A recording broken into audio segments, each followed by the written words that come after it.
이 에스겔 16장은 이스라엘 백성들 예루살렘 성을 음란한 여인에 비유합니다. 그래서 음란한 여인, 남편의 사랑을 저버리고 하나님의 품을 떠난 음란한 여인으로 이 이스라엘을 비유하면서 그 가증한 일들을 고하라 이렇게 얘기합니다. 그 가증한 일.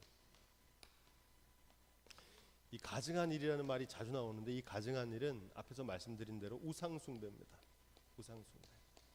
이게 왜 가증한 일이냐면 그들이 하나님께 은혜를 받고 하나님의 사랑을 받아서 그 축복을 누리게 됐는데 그 하나님을 저버리고 다른 우상을 가서 섬기는 모습, 이것이 바로 가증한 일이다. 그 가증한 일이 어떤 거라는 것을 오늘 말씀을 통해서 가르쳐 주라 이렇게 말합니다. 오늘 자주 나오게 되는데 배은망덕입니다. 배은망덕.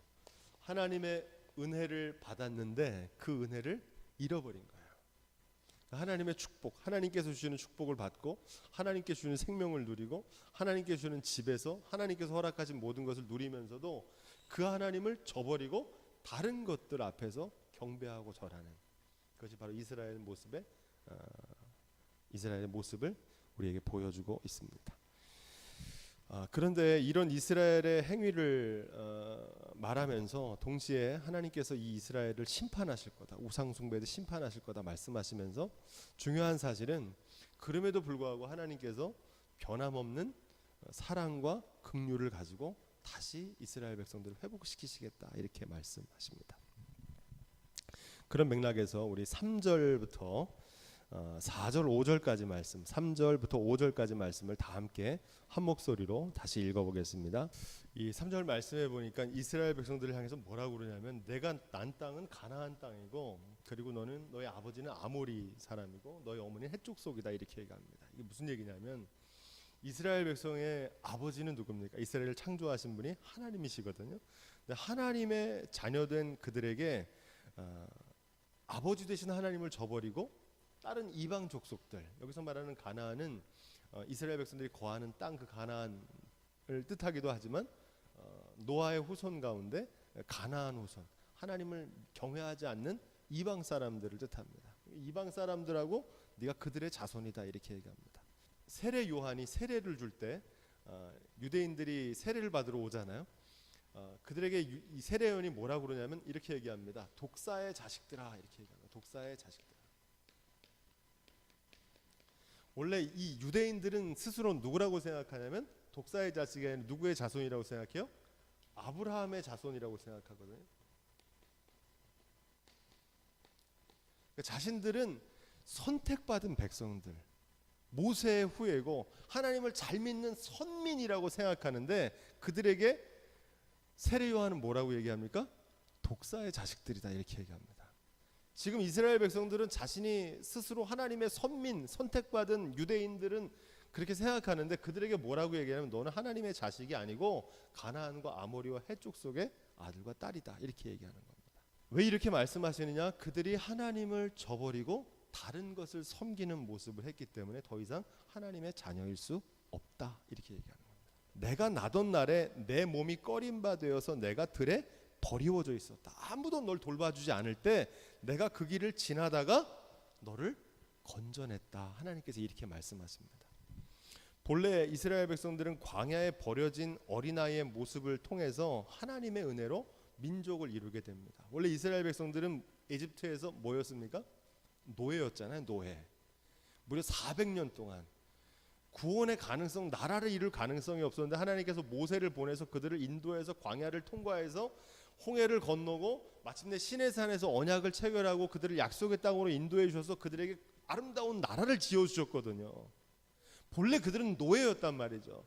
그런데 하나님께서 노예였던 그들에게 새로운 삶을 허락해 주신 거예요. 하나님의 자녀된 삶을 허락해 주셨다는 거죠. 그 은혜를 잃어버렸다는 것을 오늘 우리에게 말씀해 주고 있습니다. 하나님께서 사람을 창조하실 때 어떻게 창조하십니까? 사람을 창조하실 때 흙으로 사람을 빚으시고 어떻게 하셨어요? 그 코에 생기를 불어넣었더니 생명이 되었다 이렇게 얘기하잖아요. 그러니까 인간이란 존재는 어떤 존재냐면 흙으로 빚은 존재고 거기에 하나님이 코에 생기를 넣어줬을 때 인간이 되는 거거든요. 그럼 생기를 걷어가시면 어떻게 됩니까? 그냥 흙이 되는 거예요. 아무것도 아닌 존재란 말입니다. 원래 이스라엘 백성도 이런 존재였다는 거예요. 너희가 아무것도 아니고 버려진 것을 하나님께서 그 긍휼과 은혜와 사랑으로 건져내서 이 큰 나라를 이루게 하셨는데 너희가 그 나의 사랑과 은혜를 잊어버렸구나, 이런 얘기입니다. 흙으로 지으시고 생기를 불어넣어서 사람이 되셨다. 생기를 거두시면 그냥 흙으로 돌아가는 거거든요. 인간의 존재가 이런 존재입니다. 인간이 너무 이게 연약한 존재가 아니냐. 인간이 본래 그런 존재입니다. 그렇게 아무것도 아닌 존재가 인간이에요. 다윗은 뭐라고 얘기합니까? 인생은 그날이 풀과 같으며 그 영광은 들의 꽃과 같다, 이래잖아요. 인생이 원래 이런 존재예요. 그런데 우리가 지금 살아있다는 것 자체가 하나님께서 그 코에 생기를 불어넣어서 사람이 되고 인생을 살 수 있게 되는 거거든요. 걷어가시면 그냥 흙일 수밖에 없는 존재라는 거예요. 이걸 빨리 깨닫는 게 지혜입니다. 그런데 지금 이스라엘 백성들은 지금 자신들이 흙이라는 사실을 잊어버렸어요. 잊어버리고 살아가는 겁니다. 6절부터 7절. 원래는 피투성이처럼 그냥 버려진 존재라는 겁니다. 아무도 돌보지 않는 걸 하나님께서 그 사랑과 긍휼로 그들을 건져내서 깨끗하게 옷을 갈아입히고, 그리고 그들에게 들의 풀같이 많게 하시고 크게 자라게 하시고 심이 아름답고 뚜렷하고 머리털이 나게 하셨다는 겁니다. 하나님께서 그렇게 건져내셨다는 거예요. 그런데 여전히 벌거벗은 적신이었다 하는 말은 무슨 얘기냐면, 이스라엘 백성들을 출애굽해서 건져냈지만 아직 나라는 있습니까, 없습니까? 나라는 없었어요. 그들은 천막에서 살았어요. 집도 없었어요. 떠돌이였다면, 떠돌이. 광야를 헤매는, 집도 없고 일할 수 있는 터전도 없었고 성도 없었고 벌거벗은 적신과 같은 상태였다는 겁니다. 하나님께서 간신히 살려놓으셨는데, 이스라엘이 이 정도 지경에 오게 된 것은 바로 하나님의 긍휼과 은혜, 사랑으로 여기까지 오게 됐다는 거예요. 그걸 다시금 기억시키시는 겁니다. 자, 8절부터 14절. 하나님께서 이스라엘 백성을 어떻게 얼마나 사랑하셨는지 기록되어 있습니다. 우리 함께 쭉 읽어보겠습니다. 시작. 이 말씀을 잘 보면 이스라엘 백성들을 피투성이라도 살라는 하나님의 긍휼로 살려놓으시고, 하지만 그럼에도 불구하고 벌거벗은 적신 같은 상태였는데 그것을 데려다가 옷도 해 입히고, 그리고 거기다 장신구도 하고 새신도 갈아 신기고, 그리고 금가락지와 은가락지를 치장을 해가지고 화려한 면류관까지 씌워줬다는 겁니다. 누가 그렇게 했다는 거예요? 하나님께서 그렇게 했다는 거야. 내가 너를 그렇게 존귀하게 만들어줬다는 거예요. 내가 너에게 면류관을 씌워줬고 내가 나의 옷을 너에게 입혀줬고, 그래서 어떤 존재가 됐냐면 이방인들에게도 명성이 퍼졌다는 거예요. 여러분, 이방인 중에 명성이 퍼졌던 시대가 어느 시대겠습니까? 솔로몬 시대잖아요. 솔로몬의 영광 아시죠? 예, 솔로몬의 영광. 하나님께서 이스라엘을 엄청나게 축복해 주셔가지고 그 노예였던 나라가 애굽에 종살이 하던 사람들을 가나안 땅에 와가지고 나라를 세우고, 다윗 이후에 솔로몬 시대에는 그 영광이 얼마나 높았는지 세계인들이 찾아와가지고 그 영광을 놀란 거예요. 하나님께서 이스라엘을 이렇게 축복하신 줄로 믿습니다. 내가 그렇게 했다는 거예요. 하나님께서 그렇게 축복하셨다는 겁니다. 적신 같은 이스라엘을 친히 거두시고 돌보시고 새 옷과 장신구로 아름답게 단장하신 분이 누구시다? 하나님이시다는 거예요. 자, 그런데 문제는 여기서부터입니다. 하나님께서 왜 이렇게 놀라운 이걸 주셨느냐? 그 이유는 이겁니다. 하나님의 긍휼과 은혜를 나타내기 위해서 그렇게 한 겁니다. 하나님의 긍휼과 은혜로 하나님께서 이스라엘 백성들을 이렇게 높이시고 온전케 하시고 새롭게 하셨다는 겁니다. 하나님의 은혜라는 말은 선물이란 말이거든요. 이스라엘이 뭘 잘해서 그러는 게 아니라 하나님께서 그 신실한 약속대로 언약대로 그렇게 하셨다는 거예요. 오늘날 성도들에게도 하나님께서 기적을 베푸시고요, 치유의 기적을 베푸시고 축복해 주시는 이유도 똑같습니다. 뭐 하려고 하는 거예요? 이 일을 통해서 하나님의 긍휼과 은혜를 통해서 하나님의 영광을 나타내기를 원하십니다. 하나님은 자기 백성을 축복하시는 분이다. 할렐루야. 하나님을 경외하는 자들에게 복 주시기를 원하신다는 거예요. 그래서 기적도 주시고 물질의 축복도 주시고 육체의 질병도 치유하시고 새로운 존재로 변화시켜 주시거든요. 그런 하나님의 은혜와 사랑을 받고 이스라엘 백성들이 오히려 우상 숭배를 했다는 겁니다. 행음을 하고.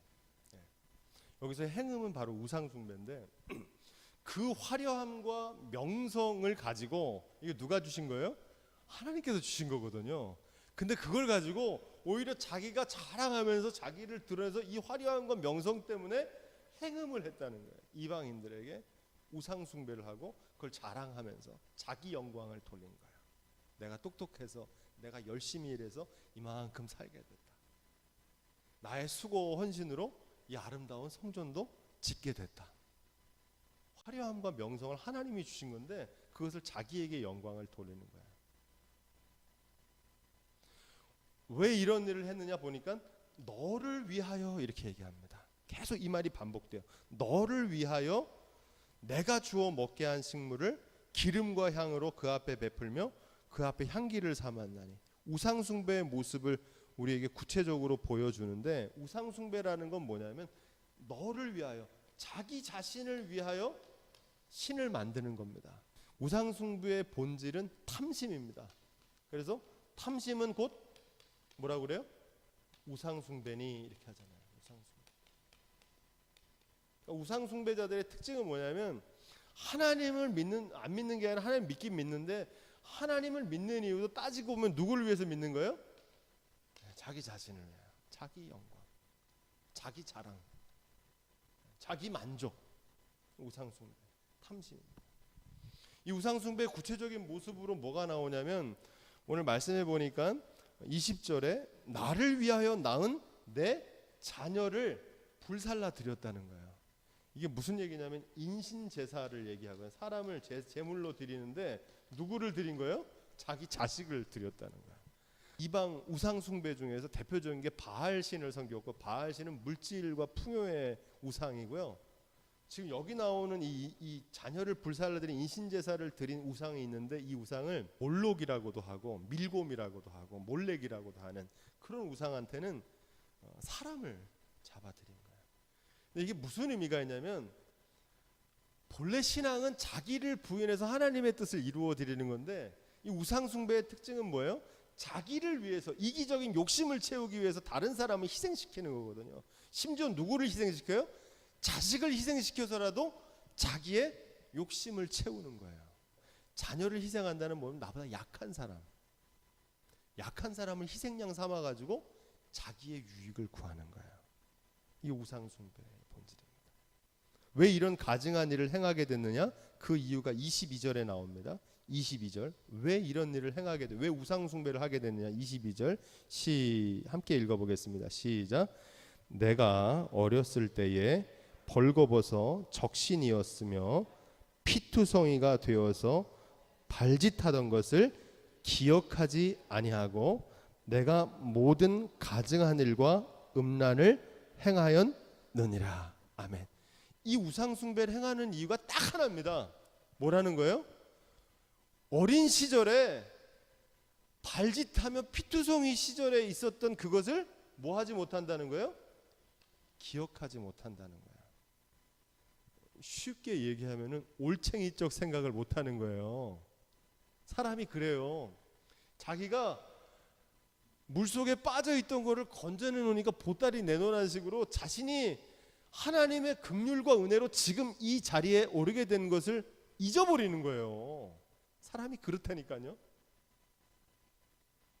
불과 1년 전의 모습, 10년 전의 모습이 어땠는지를 잊어버려요. 앞으로 갈 수도 없고 뒤로 갈 수도 없어. 하나님의 은혜 아니면 살 길이 없었는데 하나님께서 그 은혜와 능력으로 고치시고 새롭게 하셔서 건져내셨더니 그 하나님을 저버리고 오히려 그걸 가지고 그 화려함과 명성을 가지고 다른 것을 섬기고 앉은 거예요. 이것을 뭐라고 하냐? 이것을 가증한 일이다. 왜 이런 일을 행하느냐? 기억하지 못하기 때문에 그렇습니다. 제가 자주 말씀드리면 신앙은요, 기억입니다. 뭘 기억하는 거예요? 은혜를 기억하는 거예요. 은혜를 잊어버리면 이렇게 됩니다. 바라기는 저와 여러분이 날마다 주님의 은혜를 기억할 수 있기를 주님의 이름으로 축원드립니다. 그게 뭐냐? 그게 예배입니다. 그래서 이 은혜가 떨어지면 어떤 현상이 나타나면, 은혜를 잊어버리면 어떻게 되냐면 예배를 잃어버려요. 잘 들어보시고, 왜 예배를 잃어버리냐면 자기에게 복을 주시는 분이 누구란 사실을 잊어버리는 거예요. 나에게 생명 주시고 건강 주시고 일할 수 있는 능을 주신 분이 하나님이시면 그 하나님께 예배해야 되잖아요. 근데 이 하나님 예배하지 않고 다른 곳에 가서 예배하고 있는 거예요. 자, 이스라엘 백성들의 우상 숭배가 구체적으로 뭐로 나타나냐면 사람을 의지합니다. 사람을 의지해요. 제가 우상 숭배의 대표적인 모습이 물질을 섬기는 거라고 그랬잖아요. 물질보다 사람들이 사람을 의지합니다. 사람의 뭘 의지하냐면 힘과 지혜와 군사력을 의지합니다. 그래서 이스라엘 백성들이 누굴 의지했다고 그럽니까? 행음했다고 표현하는데 사실은 의지한 거예요. 하나님을 의뢰해야 되는데 애굽을 의지하고 아수르를 의지하고 갈대아 바벨론을 의지하다가 결국 어떻게 됐습니까? 바벨론에게 멸망하고 아수르에게 멸망했던 겁니다. 사람을 의지하는 거예요. 삶의 위기와 어려움이 찾아오면 우리가 의뢰해야 할 분은 여호와 하나님이신 줄로 믿습니다. 왜? 나에게 생명 주시고 나에게 힘 주시고 능력 주시고 우리 가정을 여기까지 이렇게 세운 분이 하나님이시기 때문에 그렇습니다. 교회도 마찬가지죠. 우리가 교회가 어려움이 있을 때 누구를 의지해야 됩니까? 교회의 머리 대신 예수님을 의지해야 되잖아요. 자꾸 사람을 의지해요. 중요한 거는 뭐냐면 이스라엘이 이렇게 우상 숭배한 이유는 뭐냐면 어려워서 그런 게 아니라 오히려 축복이 그들에게 뭐가 됐어요? 화가 된 겁니다. 복이 화가 된 거예요. 여기서 아주 중요한 의미를 우리가 발견하게 되는데, 원래 하나님이 주시는 이스라엘 축복하시는 이유는 그 축복을 통해서 하나님께 영광을 돌리게 하시려고 그런 겁니다. 야, 나 같은 죄인 이렇게 살리시고 보잘것없는 우리 가정을, 우리 교회를 하나님께서 이렇게 복되게 하셨다. 하나님을 경외하는 가정과 인생은 하나님께서 나처럼 축복하시고 복 주신다. 할렐루야. 이 영광을 나타내기를 원하신 거예요. 그런데 그 축복으로 하나님께 영광을 돌리지 않고 오히려 우상 숭배하게 돼가지고 결국 이스라엘이 멸망하는 원인이 됐다고 하는 겁니다. 일어섰다고 했을 때 넘어질까 조심하라고 성경은 얘기합니다. 그렇죠? 일어섰다고 했을 때 어려울 때는요 하나님을 의지해요. 엎드려서 기도한단 말이죠. 눈물 콧물 쏟으면서 기도해요. 하나님 살려달라고. 살 길이 없다고. 그런데 조금 살만해지고 편안해지면 있잖아요. 하나님께 기도하지 않아요. 고난으로 인해서 시험에 빠진 사람보다요 형통하게 되었을 때 축복으로 인해서 시험에 넘어지는 사람이 더 많습니다.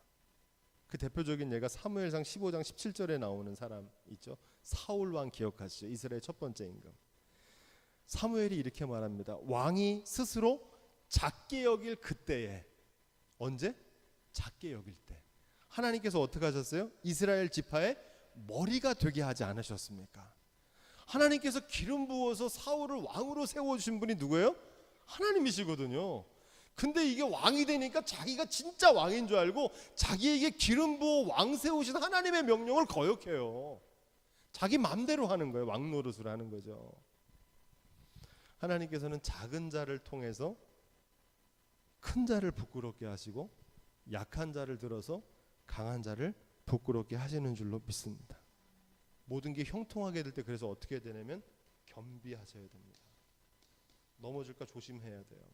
모든 게 다 잘 되고 수익이 많아지고 곡식이 2배가 되고 농사하는 일이 잘 되고 하는 일마다 번성하게 되면요 그걸 번성하게 하신 분이 하나님이라는 사실을 잊지 않기를 주님의 이름으로 축원드립니다. 이스라엘 백성들은 창기를 굉장히 천시했습니다. 그래서 세리와 창기들 이렇게 얘기할 정도로 이 몸을 파는 창기를 굉장히 천대했어요. 그런데 오늘 말씀 뭐라고 했냐면 너희는 창기보다 더하다 이렇게 얘기하는 겁니다. 왜냐하면 창기는 오히려 돈을 벌기 위해서 자기가 먹고 살기 위해서 일을 하는데 너는 그것도 아니고 오히려 네가 가지고 있는 걸 거기다 갖다 바친다는 거예요. 어디다가 돈을 쓰는지 보면 그 사람이 뭘 섬기는지가 나옵니다. 음부의 행위라는 건 뭐냐면 하나님께서 받은 은혜를 저버리고 다른 것들과 사랑에 빠지는 겁니다. 자신을 긍휼과 극진한 사랑으로 돌보고 지키시고 함께해 주신 하나님을 저버리고 다른 나라들의 힘과 권력에 굴복해서 거기에 시간과 에너지와 물질을 허비하며 살아가는 모습들을 보고 있습니다. 그래서 하나님은 질투하시는 하나님이다 이렇게 얘기합니다. 이건 인간적인 질투가 아닙니다. 어떤 질투냐면 하나님께서 복을 주셨는데 그 복을 하나님께서 받았는데 하나님께서 주신 걸 모르고 다른 거가 복을 준 줄 알고 그거를 섬기는 거예요. 내가 열심으로 나의 능으로 나의 힘으로 이것을 얻었다고 하는 겁니다. 그럼 하나님께서 질투하신다는 건 뭐냐면 그걸 걷어가시는 거예요.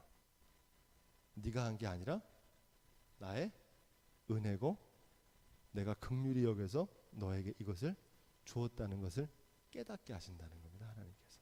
그런 일이 있어요. 예배당을 지을 때 얼마나 많은 헌신과 얼마나 많은 수고를 했습니까? 그렇죠? 많은 땀을 흘렸고. 근데 잘 보세요. 그럼에도 불구하고 이 예배당은 하나님의 은혜로 지어준 줄 믿습니다. 왜 그렇습니까? 내가 일할 수 있는 건강을 하나님이 주시지 않으면 어떻게 일을 합니까? 하나님, 내가 생명을 주시지 않으면 다음 날에도 나를 걷어가시면은 난 그냥 흙으로 돌아갈 수밖에 없는데 생명을 주시는 분이기 때문에 내가 일할 수 있었고 물질을 드릴 수 있었고 하나님께 헌신할 수 있었는 줄로 믿습니다. 그 다윗은 뭐라고 얘기합니까? 모든 것이 주님께로 왔습니다. 이렇게 얘기합니다. 이게 정직한 고백이에요. 인생은 100% 하나님의 은혜인 줄로 믿습니다. 지금 이것을 잊어버린 거예요. 50대 50이라고 생각하면은 많이 양보하는 거라고 생각해요. 왜냐하면 대부분 사람들이 자신의 노력을 100%라고 생각하니까 거기에 비하면 이게 좀 괜찮다고 생각하는데 여러분 결코 아닙니다. 모든 것이 하나님의 은혜인 줄로 믿습니다. 정말 그렇게 믿으십니까? 만약 못 믿으시면은 내일이라도 하나님께서 걷어가시면 생명을 걷어가시면 그때는 알게 돼요. 아, 100% 하나님의 것이었구나. 나는 그냥 흙이었구나. 이걸 빨리 깨닫는 지혜가 있기를 주님의 이름으로 축원드립니다. 이걸 깨닫는 게 지혜예요. 징계하시는 목적이 있는데 그 목적은 심판이 아닙니다. 이걸 잘 보셔야 돼요. 이스라엘을 매질해가지고 벌하는 게 하나님 목적이 아닙니다. 이 벌을 통해서 다시는 그 일을 하지 못하게 한다는 겁니다. 요즘 말로 바꾸면 뜨거운 맛을 보여주는 겁니다. 다시는 너희가 우상 숭배하지 못하게 하시려고 그 모든 것을 다 거두시겠다는 겁니다. 심판의 목적은 징계를 통해서 다시는 가증한 일로 범죄하지 못하게 하겠다는 겁니다. 지금 이스라엘 백성, 스스로 선택받은 이스라엘 백성들, 유대인들, 하나님의 택하신 백성들이 사마리아하고 소돔하고 형제지간이 된다는 거예요. 이 사마리아는 누구를 얘기하냐면은 북이스라엘 사람들입니다. 이 사람들은 그리심산에다가 예루살렘 성전이 남유다에 있으니까 자기들 나름대로 산당을 만들어 놓고 거기서 우상 숭배했던. 그래서 사마리아 사람들은 혈통도 이스라엘 백성들은 순혈주의거든요. 우리가 아브라함의 혈통, 그 유대인들이라는 건 민족적인 순혈주의입니다. 그런데 사마리아는 침략을 많이 당해가지고 소위 이스라엘 사람들이 볼 때 그들은 순혈이 아닌 거예요. 그래서 더러운 민족이다. 이렇게 멸시했던 겁니다. 이따도 말씀드린 선한 사마리아인 비유 말씀 아시죠? 사마리아 사람들을 그렇게 천대했어요. 그리고 소돔 사람들은 잘 아시죠? 소돔과 고모라. 의인 10사람이 없어가지고 멸망당했던 그 소돔과 고모라하고 이스라엘하고 너희 셋이 다 똑같은 형제라는 거예요. 똑같다는 거예요. 너네는 뭐 다르다고 생각하는데 똑같다는 거야. 아니, 이들보다 네가 더 타락했다는 겁니다. 로마 카톨릭 교회가 역사상 타락을 해가지고 거기서 우리 개신교회가 나왔잖아요. 프로테스탄트라고 그럽니다. 개신교회를. 그런데 오늘날 개신교회를 가리켜서 뭐라고 그러냐면 로마 카톨릭 교회보다 더 타락했다고 그래요. 명예욕과 권력욕 우상에 빠져가지고 믿지 않는 사람보다 믿는 사람들이 더하다는 얘기입니다. 더 세속적이고 더 이기적이고 로마 카톨릭 교회보다 더 타락했다는 거예요. 사마리아인이 있다도 얘기해 이단자들이거든요. 이 사람 요즘으로 말하면 이단 교인만도 못하다는 얘기입니다. 에스겔이 하나님의 예언으로 경고했던 것과 똑같은 일을 저지르고 있거든요. 거짓 선지자들이 판을 치고요. 하나님의 영광은 안중에도 없고 명예욕과 권력욕과 우상 숭배로 막 이전 투구, 진흙탕의 개싸움을 하고 있어요. 패가 갈려가지고. 아멘. 이 소돔의 죄악을 세 가지로 얘기하는데 그게 뭐냐면 첫 번째 교만입니다. 교만은 우상 숭배의 첩경입니다. 높아지면 자기가 뭐 대단한 줄 알아요. 하나님께 내일이라도 걷어가시면 아무것도 없는 존재, 흙으로 돌아갈 수밖에 없는 존재. 사람이 뭘 좀 갖게 되고 지위가 높아지고 사람들의 칭찬을 받기 시작하면 어떻게 되면 우쭐해져요. 그러니까 자기가 뭐 대단한 줄 알아요. 근데 우리는 모두가 다 먼지, 흙으로 돌아가는 존재인 줄로 믿습니다. 지금 살고 있는 건 다 은혜예요. 100%. 뭐 물려주고 이럴 것도 없어요. 하나님이 다 주신 은혜인데 뭘 물려줘요. 뭘 남겨요. 교만입니다. 또 한 가지 죄악은 뭐냐면 긍휼을 베풀지 않았다는 거예요. 이스라엘 백성들은 지금 뭘로 살았습니까? 자기들은 긍휼로 살았잖아요. 하나님의 긍휼로. 뭘 잘해서 얻은 게 아니거든요. 그럼 긍휼을 받았으면 어떻게 됩니까? 긍휼을 베풀어야 되거든요. 근데 소돔과 고모라 사람들이 고대 메트로폴의 소돔 소금강에 돈이 많았어요. 새벽에 묵상하는 고린도 교회도 왜 바울이 책망하냐면 고린도 교회 돈이 많았어요. 부자들이 많았단 말이에요. 근데 오히려 갈라디아 교회, 가난한 마케도니아 교회 사람들은 어려운 가운데도 최선의 헌금을 다해가지고 예루살렘 교회가 기근을 당했을 때 거길 돕는 헌금을 하거든요. 근데 고린도 교회는 주머니에 돈이 많이 있는데 정작 작정한 헌금도 안 하는 거예요. 그래서 바울이 고린도 교회를 책망하고 있는 겁니다. 긍휼을 베풀지 않았다. 가증한 일을 내 앞에서 행했다. 그러니까 하나님이 두 눈을 번쩍 뜨고 있는데 그 앞에서도 뻔뻔스럽게 우상 숭배를 하는 거예요. 이스라엘 백성들은 스스로 의로운 백성이고 사마리아 사람들, 소돔 사람들은 타락하고 저주받은 백성이라고 생각했는데 하나님께서는 뭐라고 그러냐면 너네 다 똑같은 족속들이라는 겁니다. 오히려 너네보단 이 사람들이 더 의롭다는 거예요. 이 사람들이 저질렀던 죄악은 네가 지금 저지르고 있는 죄악의 절반밖에 안 된다는 겁니다. 여리고로 내려가다가 강도를 만났어요. 그래서 다 뺏겼어요. 매를 맞아 죽게 생겼습니다. 그런데 거길 마침 누가 지나가고 있었습니까? 제사장이 지나가고 있었어요. 제사장은 두말할 것 없이 유대인이죠. 거룩한 직분을 맡은 사람입니다. 그런데 그 제사장이 어떻게 했습니까? 주위를 살펴보다가 그냥 지나가고 말았어요. 그 길을 레위인이 지나고 있었어요. 레위인은 어떤 사람입니까? 성전에서 예배하는 일을 돕는 사람입니다. 요즘으로 얘기하면 여러분이 직분을 한번 상상해 보십시오. 유대인이죠, 당연히. 근데 그 레위 사람도 어떻게 했어요? 지나쳐 버렸어요. 그런데 마침 그 길을 누가 지나가고 있었습니까? 사마리아 사람이 지나가고 있었어요. 이 사마리아 사람들 아까도 말했던 것처럼 그리심산에다가 산당을 만들어 놓고 예루살렘 성전이 아닌 요즘으로 얘기하는 이단자 같은 사람들입니다. 이단교파. 그런데 그 사람은 오히려 그 사람을 치료해주고 자기 나귀로 실어다가 데리다가 나중에 오면 부비를 더 주겠다 해가지고 그를 돌봐줬다는 겁니다. 이 세 사람 가운데 누가 참된 이웃이냐 예수님께서 물어보시잖아요. 그죠? 이스라엘 백성이라는 거 자랑하지 말라는 얘기가 그 얘기입니다. 제사장이면 뭐하고 레위인이면 뭐 할 겁니까? 사마리아인만도 못하다는 거예요. 그래서 지금 예루살렘 성전을 무너뜨리고 망할 수밖에 없는 이유가 바로 여기 있는 겁니다. 포도나무가 다른 산림에 있는 나무들과 다른 점이 무엇입니까? 열매가 다른 거잖아요. 열매가 다르지 않아요. 똑같아. 오히려 더하다는 거예요. 열매가 없어요. 다른 나무들하고 똑같아. 이방 사람들하고 똑같고 이방 사람들만 못하다는 겁니다. 악질적인 이단이라고 비난하는 그 사람보다 본래적인 사명을 망각한 소위 정통이라고 하는 자부하는 너희가 더 나쁘다는 겁니다. 이단만도 못하다는 얘기입니다. 저는 예수님께서 이 비유를 말씀하셨을 때 그 얘기를 듣고 있던 제사장들과 레위인들이 그 말씀을 듣고 어떤 마음이 들었겠습니까? 여러분 생각해 보세요. 그럼 심판을 멸치 못한다는 거예요. 심판을 면치 못해요. 직분이 우리를 구원해 주는 게 아니고요, 혈통이 우리를 구원해 주는 게 아니고, 신앙의 연조가 구원해 주는 게 절대 아닙니다.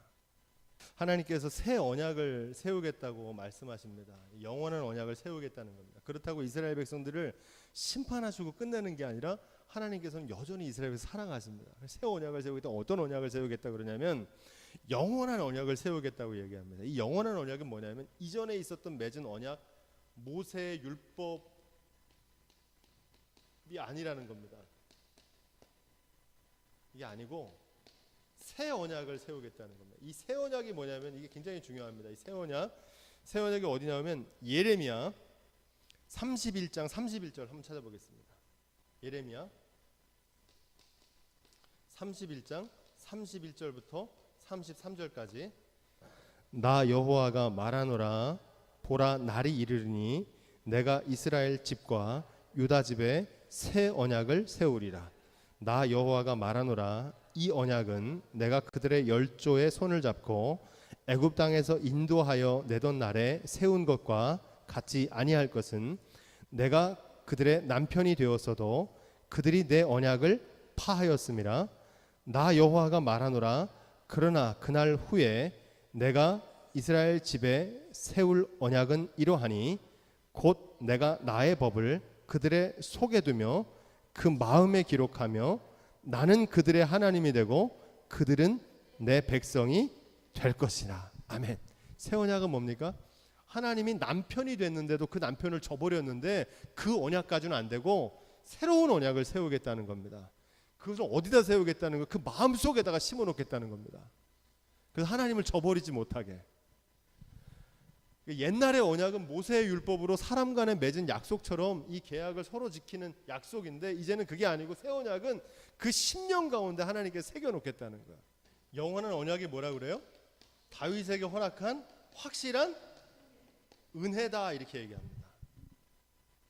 영원한 언약은 뭐냐면 은혜의 언약을 주겠다는, 확실한 은혜. 아까 우리 앞에서 살펴봤죠. 지금 이스라엘의 문제는 뭘 잊어버려서 그런 거예요? 은혜를 잊어버렸기 때문에 그런 거거든요. 확실한 은혜를 너에게 심어주겠다는 겁니다. 뭘 통해서? 징계와 심판을 통해서. 이걸 통해서 깨닫게 하시겠다는 거. 아, 모든 것이 하나님의 은혜였구나. 다 빼앗기고 나니까 정신 차리는 거죠. 그죠? 마치 둘째 아들이 아버지 품을 떠나서 실패를 하고 다시 아버지의 품으로 돌아와서 확실한 은혜를 깨닫게 되잖아요. 모세율법은 내가 열심으로 지키는 거였다면, 이제 새 언약은 뭐냐면 하나님의 은혜를 기억하는 언약입니다. 예루살렘이 타락한 이유는 딱 한 가지입니다. 하나님의 은혜를 잃어버렸기 때문에 그렇습니다. 성도들이 신앙의 길에서 넘어지는 이유도 같습니다. 은혜를 잃어버리면 넘어질 수밖에 없습니다. 하나님의 본심은 이스라엘에게 원하시는 게 뭐냐면 그들을 매질하는 게 목적이 아닙니다. 뭘 하길 원하시는 거예요? 은혜를 다시금 기억하길 원하시는 거예요. 그래서 걷어가시는 겁니다. 모세의 율법이 아니라 은혜의 새 법을 주겠다는 겁니다. 그래서 그 은혜에 부끄럽지 않는 삶을 살아가라는 겁니다. 63절 마지막 말씀입니다. 63절 함께 읽겠습니다. 용서한 후에 너로 기억하고 부끄러워 다시는 입을 열지 못하게 하겠다, 이렇게 얘기합니다. 이게 무슨 얘기냐면 하나님께서 이스라엘 백성들을 다시 용서하심으로 회복시키시겠다는 겁니다. 근데 많은 사람들이 용서 얘기하면 기독교 용서는 무조건적인 용서라고 그렇게 생각합니다. 그래서 7번씩 70번씩이라고 용서해 주라고 그러니까 무조건 그냥 잘못했다고 그러면 용서해 주는 거라고 생각하는데 그렇지 않습니다. 누가복음 17장 3절에 보면, 시간이 없으니까 제가 읽어드리겠습니다. 누가복음 17장 3절. 너희는 스스로 조심하라. 따라해 볼까요? 만일 내 형제가 범죄하거든 경계하고 회개하거든 용서하라. 어떻게 하면 용서하래요? 회개하면 용서하라는 거예요. 뉘우치면은 받아주라는 거지, 그냥 무조건 받아주는 건 없어요. 그런 말씀은 없어요, 성경에. 경계를 해야 돼요. 너 이거 잘못한 거다. 그러면 그 사람이 그걸 받아들여서 깨달아서 내가 이거 잘못했구나라고 회개하면 어떻게 하라는 거예요? 용서해 주라는 거예요. 다시 기회를 주라는 겁니다. 7번씩 하루에 7번에 찾아오더라도 7번 다 그렇게 해주라는 거예요. 어떻게 하면? 회개하면 용서해 주라는 거예요. 회개하지 않는데 용서할 방법이 있습니까? 없습니까? 용서하고 싶어도 용서할 수가 없어요. 자기가 뭘 잘못했는지도 모르고 뉘우치질 않는데 어떻게 용서를 합니까? 용서 받을 수가 없는 거죠. 뉘우치거든 용서하라는 거예요. 뉘우친다는 건 뭐냐면 죄값을 치르는 겁니다. 뉘우친다는 건 뭐냐면은 회개한다는 건 뭐냐면 죄값을 달게 받는 겁니다. 여러분 죄 지은 거는 그냥 죄값을 받으셔야 돼요. 그런데 우리가 그 죄값을 받다가 죽을 수밖에 없는 상황이 되니까 예수 그리스도께서 어린 양 예수 그리스도께서 저와 여러분들을 대신해서 그 죄값을 치르신 줄로 믿습니다. 그게 용서예요. 그냥 용서받은 게 아니에요. 그분이 대가를 치른 거예요. 주님께서 그 피눈물을 흘리셨기 때문에 저와 여러분들이 나음을 입고 용서함을 받아서 사는 건 줄로 믿습니다. 공짜가 아니에요. 이거는 죄값은 반드시 치러야 돼요. 징계를 통해서 교만했던 예루살렘을 하나님께서 어떻게 하시냐면 겸손하게 하십니다. 다시는 말을 못하게 하겠다는 거예요. 여러분 이 정도 되면 할 말 있겠습니까? 없겠습니까? 할 말이 없어요. 입이 10개라도 할 말이 없죠. 죄값을 다 치르고 나면 깨닫게 되면 내가 진짜 하나님 앞에서 내세울 게 아무것도 없었구나. 하나님을 경외하게 됩니다. 그래서 제가 말씀드리지만 고난이 꼭 나쁜 건 아닙니다. 둘째 아들이 아버지 품을 떠나서 성공하고 기근이 찾아오지 않고 잘 됐으면 아버지 품으로 돌아오지 않았습니다. 망하는 것도 은혜입니다. 망할 것은 망해야 돼요.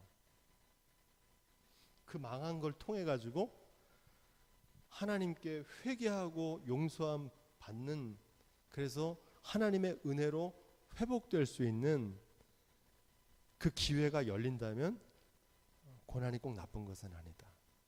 고난을 통해서 꼭 배워야 되는 게 있습니다. 히브리서 12장 11절 이렇게 말합니다. 제가 읽어보겠습니다. 무릇 징계가 당시에는 즐거워 보이지 않고 슬퍼 보이나 그로 말미암아 연단을 받은 자들은 의와 평강의 열매를 맺느니라. 아멘. 이 그 말씀입니다. 지금 하나님께서는 이스라엘을 완전히 망하게 하려고 그러는 게 아니에요. 심판과 경고 얘기가 아니에요. 에스겔 말씀은 무슨 얘기냐면 사랑과 용서에 대한 얘기예요. 하나님께서 이스라엘 백성들을 그렇게 사랑하신다는 거예요. 근데 하나님은요, 그걸 다시금 고쳐서 새롭게 해서 용서해서 회개하고 뉘우치면 그걸 다시 회복시키시겠다는 거예요. 경고와 심판이 아니라 변함없는 사랑과 구원의 길을 우리에게 증거하고 계시는 줄로 믿습니다. 이 말씀들 뭘 깨닫게 되냐면 하나님이 그렇게 이스라엘 백성을 사랑하시는 것처럼 저와 여러분들을 사랑하십니다. 그 은혜를 깨닫고 그 은혜에 부끄럽지 않는 삶을 살게 되기를 주님으로 축원드립니다.